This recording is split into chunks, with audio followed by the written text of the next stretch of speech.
Well, now before we close this show out, I'd like to go over a recap for New Tracks Modeling of what this year to me has been about and where we're going next year. So if you'll bear with me a few more minutes. This has really been a successful year for us. There's no question about it. And all the success is really not due to me.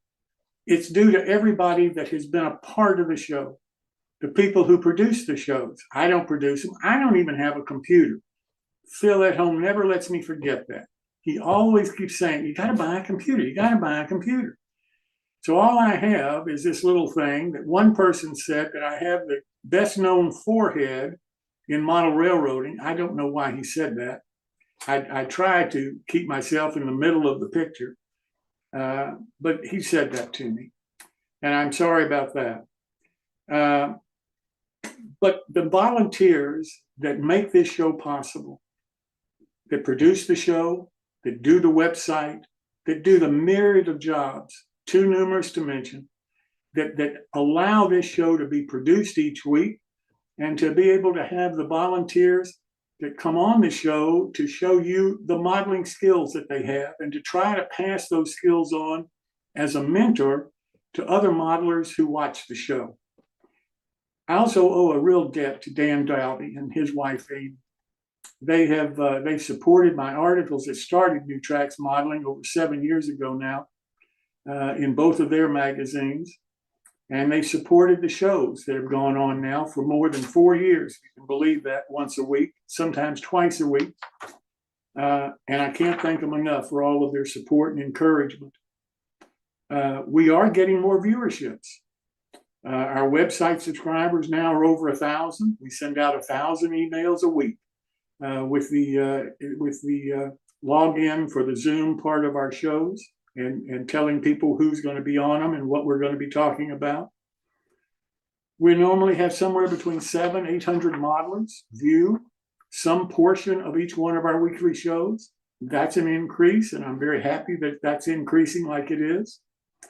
We've got 1,700 subscribers, now over 1,700 now on our YouTube channel.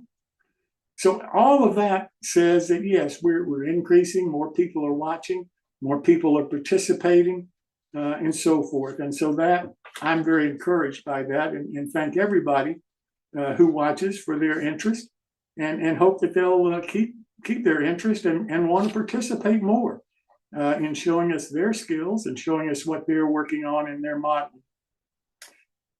I've told you that I've started writing now a monthly column in our local newspaper. It's amazing to me because I think that's an avenue that our hobby has not dealt with. And I do think that there are people in that community that read the local newspapers that could be future model railroaders, but we're not reaching them through the normal model press publications. And going to our local newspapers, I believe, is a way of increasing the number of people that are knowledgeable about model railroading.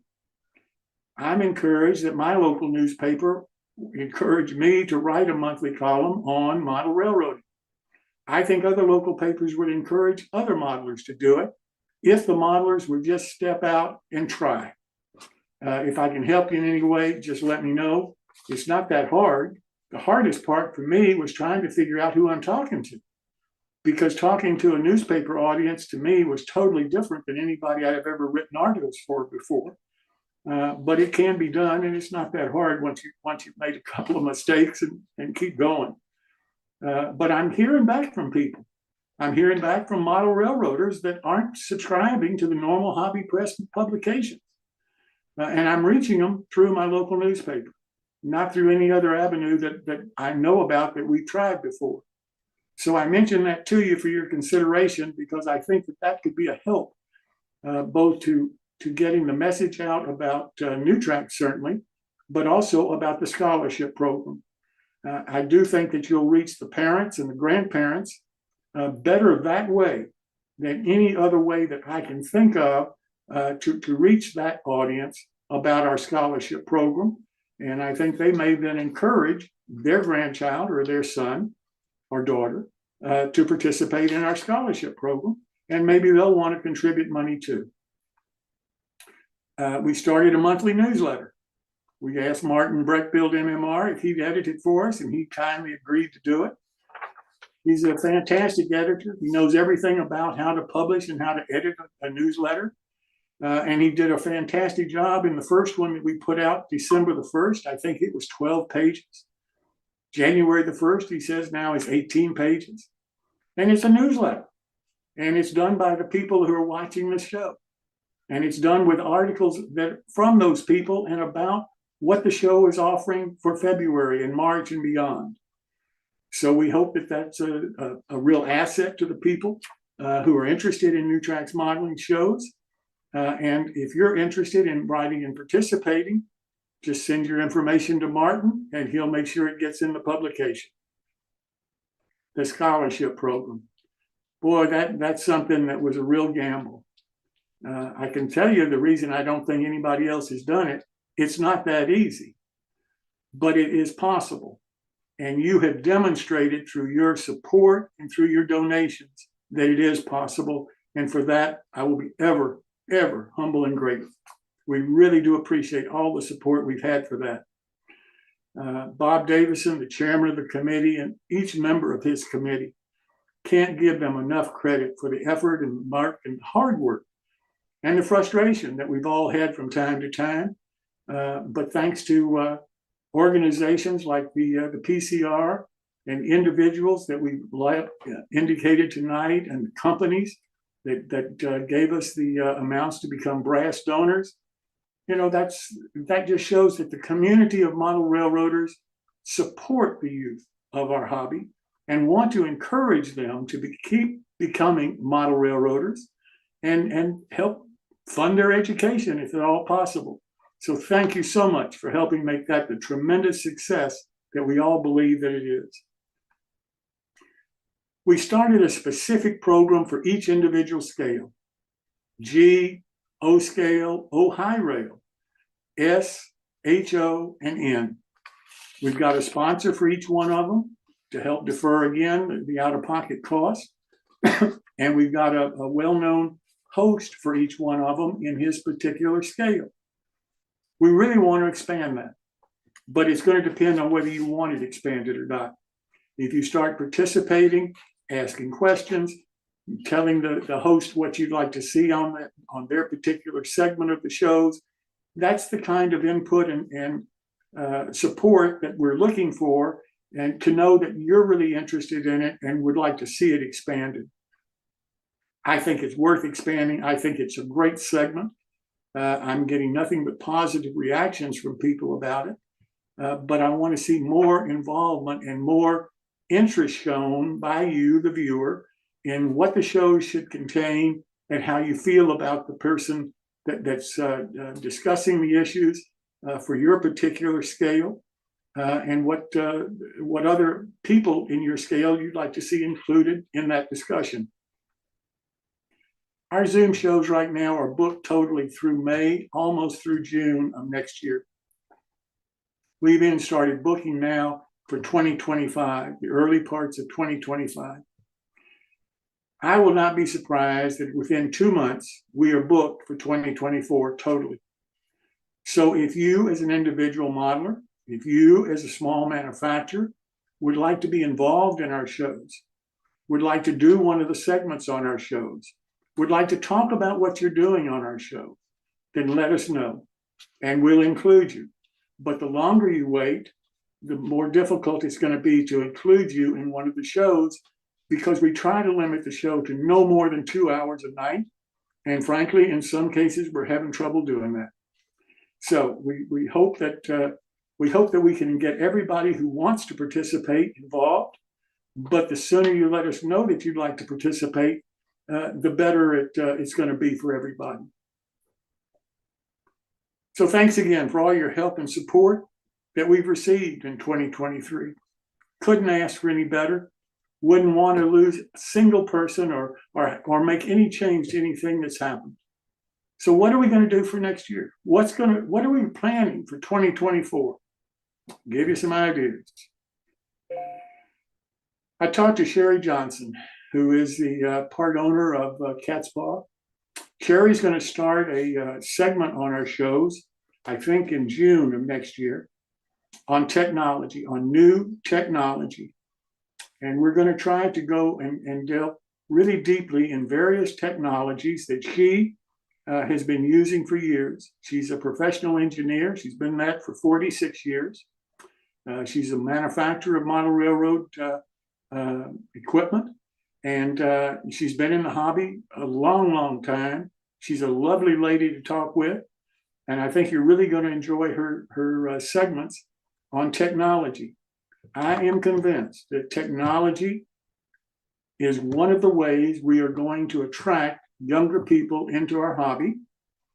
But the problem is that the people in the hobby, us old guys, aren't really that familiar with a lot of the technology and don't talk about it the same as the younger people do. So what I'm trying to do is introduce technology in our shows in such a way that hopefully some of us older people can benefit from that technology and use it, but we can also encourage the younger generation to understand that, yes, we are interested in technology and we need your help in understanding it and having it benefit model railroading. And that's what these segments are designed for. We're looking into a new effort with the Boys and Girls Clubs around the country to try to offer them modeling for their kids that they have come to their facility after school. I went to the local person here in Citrus County, Florida. They operate 3 different facilities here for the Boys and Girls Clubs, and jumped at the chance of having modeling as part of their program for the kids that come to them for the after-school programs. They need help. They need modelers who can help the kids learn how to model. Building a model railroad that they can build completely, yeah, they'd love to do it. In some cases, it may be space that's needed, and how to do that and so forth. So they need not necessarily money as much as expertise. So if there's local clubs in your area, if there's a local organization, a division, whatever might be there that has that kind of expertise, if we can combine it with the Boys and Girls Club, then we are dealing with the younger people at a younger age than I'm aware of we've ever reached out to before, and trying to get them knowledgeable and involved in modeling and model railroading. So that's one of the projects that we're working on for 2024. We want to expand our My Bills. We want more people to participate. Eventually next year, we'd like to see a whole show once a month be nothing but My Bills. To have the people who are watching the show be able to come, tell us what you're working on, show us what you're working on. Tell us about the tips or the tricks that you use to hide your mistakes or to correct this problem or whatever. And just talk to us about the modeling that you're doing and show us the model that you're building. We have a tremendous amount of interest in the show part of Call My Build. And I'm hoping that you're going to want to participate more and more. And we're going to get more and more people who have not participated in the past to want to join in. So Chris and I have talked about it, and we're going to do everything we can to try to start expanding the My Bill on one show a month right now to eventually become and take over the whole show. So if you're interested in the My Bill segment, I hope that you'll join us, and I hope you'll show us some of your models. The build-along projects. The projects where we encourage a manufacturer to give a discount off the product that we're building on the show, where we have a very talented modeler build the model on the show. Manufacturer gives the modelers who want to build along with him a discount on the product. And we normally run those for 4 weeks or 5 weeks for 15 minutes at a time.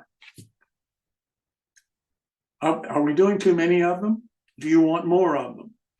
What manufacturers would you like to have on? What models would you like to see done? What's your feeling? Do you want to see more of them, less of them? more specific to certain areas, different scales than we've done before. If you'll just let us know what you're thinking and what you want, then that's what we'll try to provide. What about having a virtual train show? I keep hearing problems about, well, I don't want to travel. I don't want to do this. It's a lot of time. It's a lot of work for the manufacturer, particularly the small manufacturer, to pack up, load the car, travel, unload the car, pay for a hotel that's very, very pricey these days, pay for meals, all the rest of it, and then maybe break even and come home in frustration. And then I hear, well, maybe this manufacturer's not going to go to that show and so forth. And well, there weren't as many people there as I remember, so I'm not sure it's worth it. I hear an awful lot of give and take about the shows. I think the shows are very worthwhile. I really do. I think we ought to encourage them. I'd like to talk about them as much as we can on our show. The Great Train Show in Timonium has been one of the supporters of our show from day one. When I first started these Zoom shows, we did virtual train shows. That was back during when the pandemic just broke out. And a lot of us, my age and a little younger maybe, but basically older people, we were scared to leave the house. Because if we got COVID, we were going to die. That's what we believed at that point. And we weren't doing train shows. Hell, nobody would come. And if we had one, and COVID broke out during that train shows, oh my gosh, that train show would maybe never exist again. So we said, okay, we'll offer these train shows virtual. And we did. They normally last 3 to 4 hours a day on a Saturday afternoon.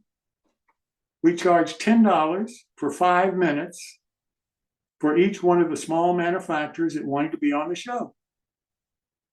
And that covered the out-of-pocket cost, frankly, at one point for running the shows that we were doing on YouTube. And part of the reason why we had to increase the cost of YouTube to pay for the extra people that started coming to our show. Well, why did that happen? Because they were seeing manufacturers that they had never heard about before. And I started getting email after email after email saying, thank you for introducing us to these manufacturers. Well, that may be the case still today, because the small manufacturer may be going to a local kind of a train show situation, but not a broader, across the United States kind of exposure. And that's what the virtual shows were giving the small manufacturers. And we weren't making any money off of it. Nobody was paid anything to do it. We did it because we thought it was needed by the hobby. And we thought it might encourage more people building models than were doing it right then. So what do you think? Should we start those again? Are the small manufacturers interested in us starting those again? You interested in going to them again? I mean, we did 4 when we first started the shows way back. And I think by the 3rd one, we were getting over 1,000 views per show. So I know that they were well attended. I know that they were well received. And I know that a lot of people found out about small manufacturers that they'd never heard of before. Now, is that a value? You tell me. I mean, we're not looking for just starting projects for the sake of starting projects here. We're trying to do things that may help the modelers build more models and manufacturers be more successful. Small manufacturers are the heart and soul, in my opinion, of our hobby. And if we can do something to help them, I'd like to see us try. So you tell me, should we be doing this? Should we be considering it? Or is it an idea to forget about? We need volunteers. Volunteers help run these shows, make these shows all possible. Right now, we need 4 volunteers, 4 specific functions that we need help on. We have got a lot of things that we're thinking about. We've got a lot of things that we're doing. You add the scholarship program, everything else that we're involved in, we don't want to drop any balls. So we need somebody to help us not drop any balls. I don't know what you call that person. I don't know what skills that person has. I just need to know, we just need to know that somebody's looking over our shoulder and making sure that we're not, because we're old, forgetting what we're supposed to be doing tomorrow, and we're not dropping any balls for the show.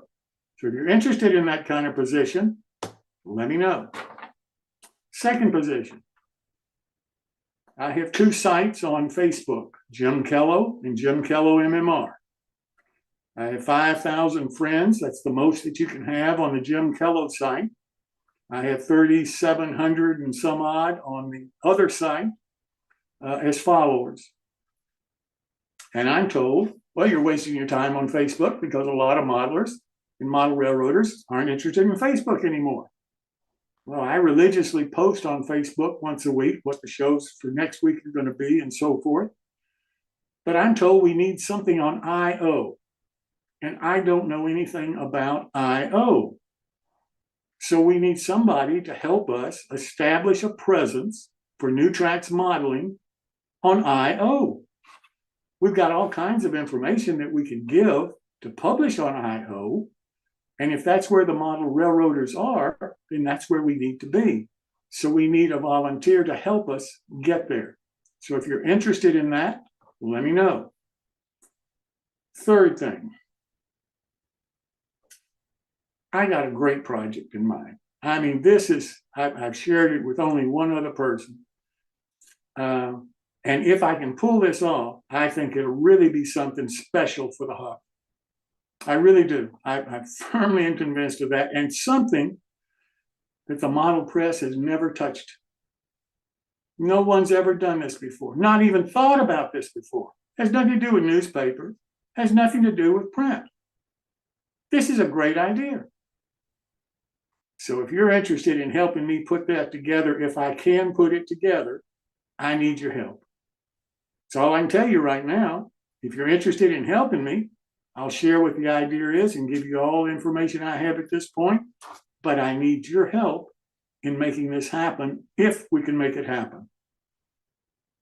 Kind of like the scholarship. If we can make it happen, we have.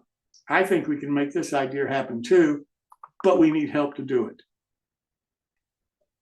Number 4, you saw the great Christmas present that Pat Rivard sent me of this shirt that says New Tracks Modeling on it. Yep, I want to have a series of products with New Tracks Modeling on them that we can sell so that we don't have to ask for donations other than for our scholarship, and we can cover the total out-of-pocket cost for New Tracks Modeling by the sale of products. But I need somebody to help do that. So that's the 4th volunteer that we need. So number 1, somebody that keeps the balls in the air. Number 2 is somebody that can help us establish an I/O presence. And number 3 is to help me get the greatest project I've ever come up with off the ground.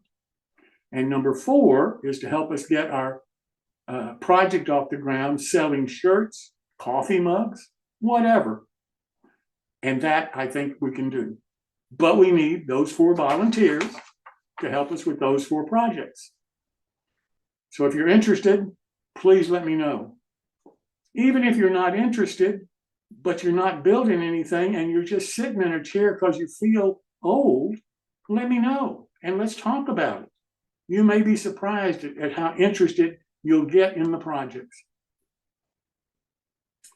So what else do you want New Tracks to do next year in 2024? Whatever you want, we'll try. No question. I'll throw anything against the wall and see if it sticks. But we need to know what you want. After all, we want this show to be successful. And for this show to be successful, it's got to provide you the information and how you want that information provided. So whatever we can do to make that happen, that's what we're interested in doing it. But we need your input in order to make those decisions. So please let me know. My email is jimkellow@newtracksmodeling.com, and I really look forward to hearing from you. Well, folks, that's it for tonight's show. I hope you've enjoyed it. Most importantly, I hope you've learned something. And most importantly, after that is I hope you'll come back next week and see us again.